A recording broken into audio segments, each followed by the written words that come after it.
My name is Carl Hinder, and you're listening to the Salon Help Good to Go podcast, the podcast for salon and spa owners who are looking to grow. The only thing stopping you is you. Episode 25. Are you too busy? So, are you too busy? Are you too busy in your salon? Maybe you're thinking, Carl, is that even a real question? But I know as a salon owner, with all the challenges that you face, you might be thinking, well, that's just crazy. How can I be too busy? Well, the reality is this. Being busy is a problem. It's a big problem for some salons. Now, you'd be forgiven for thinking that, well, not really, Carl, because we already know, don't we, that 80% of salons are at break even or running at a loss. And that's when I consider them to be, operating legally and operating professionally, if you like. So I'm talking about when salon owners pay themselves. So 80% of salons are running at a break even or a loss if everything is done properly. That also means that 20% of salons are doing well, right? That means 1 in 5 are making good profits. So why is it we don't hear about them so much? Why don't we hear that, I'm just too busy? There'll be a number of reasons, but I'm guessing the first and obvious one is that if you genuinely are too busy, I mean really, really rammed, well, you're not going to be on social media, are you? You're not going to have the time to be on social media telling everyone about what could be a success story or could be a problem. And we're going to dive into that during the podcast, whether you're dealing with something that is a positive or a negative.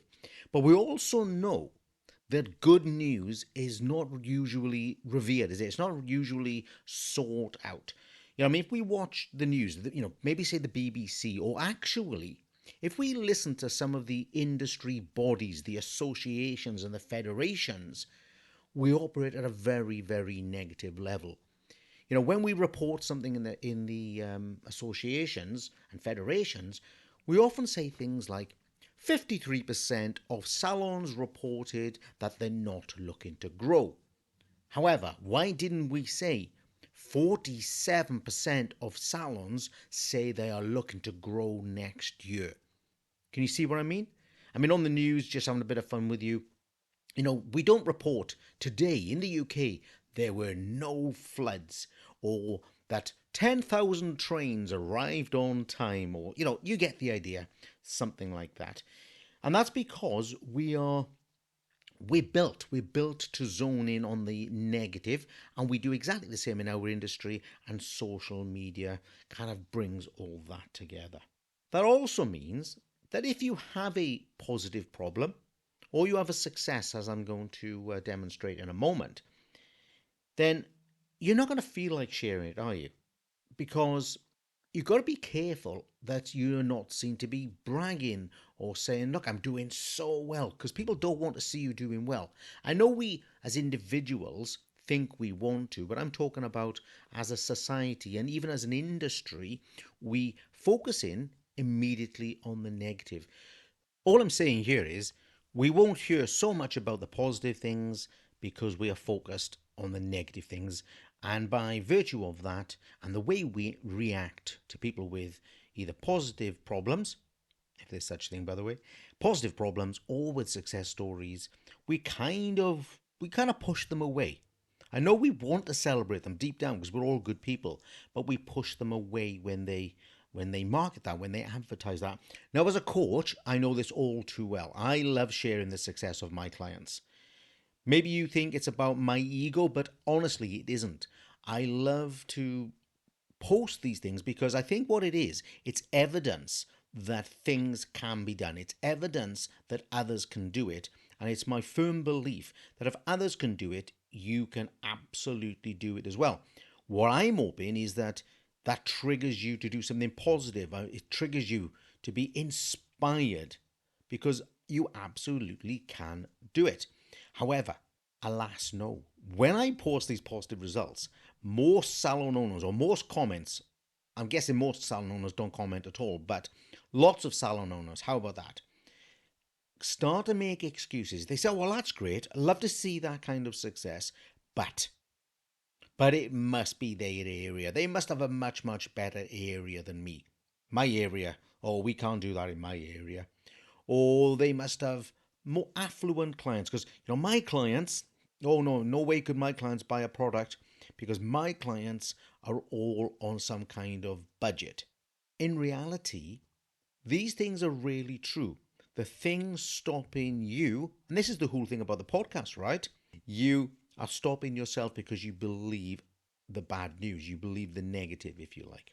Now, I can imagine as you're listening now, there's some of you, maybe a few of you just about to turn off, shaking your heads listening to this podcast because you're the person I'm talking to. I'm saying to you, next time you see something positive, don't be a disbeliever. Find out how and why you could be like that person.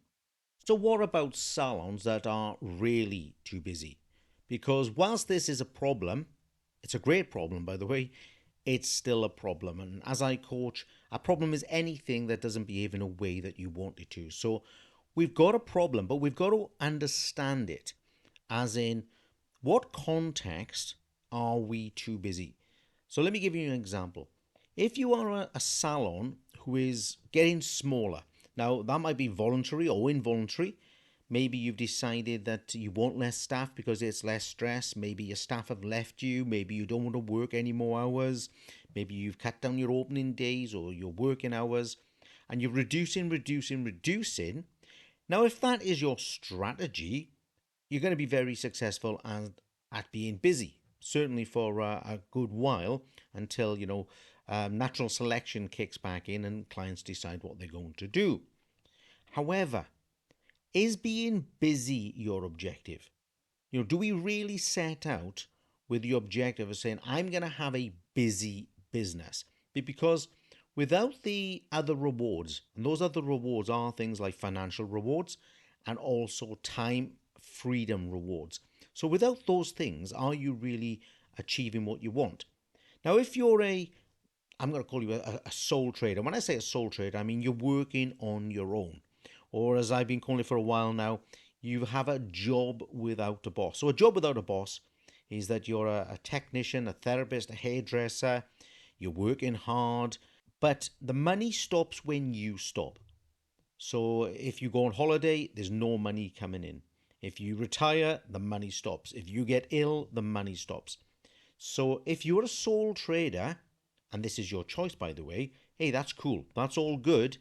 Then you're going to be in a position or a more likely position to be too busy. But what if you're a salon? No matter if you're a big salon or a small salon, and you think you are too busy. How do you identify that? How do you know if you are too busy? Well, for me, the biggest measure is your rebooking rates. Now, I hear lots of salon owners claiming that you can't get in with me for 3 months or 6 months, or I've got a very long waiting list, all that sort of thing. Now, generally speaking, I don't think that's anything to be proud about. I think that's a really, really big problem. Again, it's a good problem to have to deal with, and you're very fortunate that currently your clients are very patient and understanding. But it's not good for you or the business. If you've got clients that should be in, I don't know, let's say every 4 weeks or 6 weeks or something like that, and you're rolling them in on 10 and 12 weeks or even longer, it's not good for them because it means that they are not looking their best when they should be looking their best. And it's not good for you because you're not maximizing either your reputation or your profitability. So you've got to start thinking, if I've got that kind of situation, what do I do about it? Remember, this isn't about your ego. This isn't about saying, I'm absolutely so much in demand, I'm overwhelmed, I got big waiting lists. These are indicators that your business, unless you've deliberately done this, by the way, that your business is not reaching its potential and it actually might be damaging the reputation, and certainly clients are not looking or feeling as good as they could. So there's lots and lots of things you can do, and there's lots of variations on these. But the two things that you will already know, but I got to point them out to you in the podcast, is this. First of all, you've got to provide, or you could provide, more time. Now, more time means maybe any of the following. Maybe you're going to do more opening hours. Maybe you're going to open more days. Maybe, longer hours within a day. Maybe you're going to make yourself available more often. Maybe you're going to get yourself some staff. Now, that's the obvious answer when you got massive, massive demand, is to look to whether or not your business model is ready to match demand. If you're saying to yourself, I want to get more staff, Carl, I want to get some staff, but I've had some bad experiences and now it's impossible, well, then you've gone all the way back almost to the beginning of this podcast where you're believing the negative views of media, usually social media, but it could be any media at all. If you're listening to others saying, I can't get staff, well, I would say to you there's a couple of things. First of all, you probably haven't tried. I know you think you've tried. I know you've put a couple of ads on well-known platforms, and maybe you've done a few on your platform yourself, on your own social media, but you haven't really tried because you're starting to believe in the myth that there's no one available. But you have to fix it, and usually you're going to have to fix it with staff. Point two is that you could be fixing this problem in part with increased prices. Now, I don't mean the odd 50p here and there and the odd pound. I mean using pricing as a tool to manage your demand. It kind of makes sense that in many, many cases, the higher your prices go, then different clients will decide whether they want to pay that or not. That should press down your demand. But what I hear is this: Carl, I've put my prices up a few times over the last year, but they are token increases. And what I want to ask you is, what made you come up with them? How did you calculate these increases? I suggest that they were probably random prices. You said, I'll put like a couple of quid on that and a couple of quid on that. And that isn't going to be enough, because what you're trying to do secretly in your mind is, yeah, Carl, I want to put the prices up to push demand down, but I don't want to put the prices up so much that I push demand down enough so that people start reacting. Your ego, in a way, guys, is getting in the way again, because secretly you still want everyone to come there, yeah, because we know that in our salons and spas, we are emotionally attached to these clients. But if you was making a business decision, you would put them up by enough that would suppress demand. What I would say is that you should be doing the staffing and the pricing and the hours and all of those things in combination to manage being too busy. When it comes to the pricing, the easiest and fastest way of getting them right first time is to use the Salon Help pricing app. The link is in the show notes. Go there. That pricing app is going to enable you to get your prices right straight away. You're going to have the right level to suppress demand if you need to, but it's also going to ensure that you and your team get paid properly, because it's going to help you generate a profit. Now, this is what I want you to do. The next time you hear someone say they are too busy, celebrate the problem with them. Get engaged with them. Even send them this podcast if you want to. But the next time that you say it, make sure that you start to change the circumstances. So the next time you say, I'm too busy, or you're saying, I got 3 months or 6 months waiting list, just remember, when you're too busy, neither you nor the client are getting the best out of this situation. And that's all for this week. Thank you for listening to the Salon Help Good to Go podcast. Please take a look in the show notes, leave me a review, and let other salon owners know that we're here every Sunday to kick start their week. That's all, guys. Catch you on the next episode.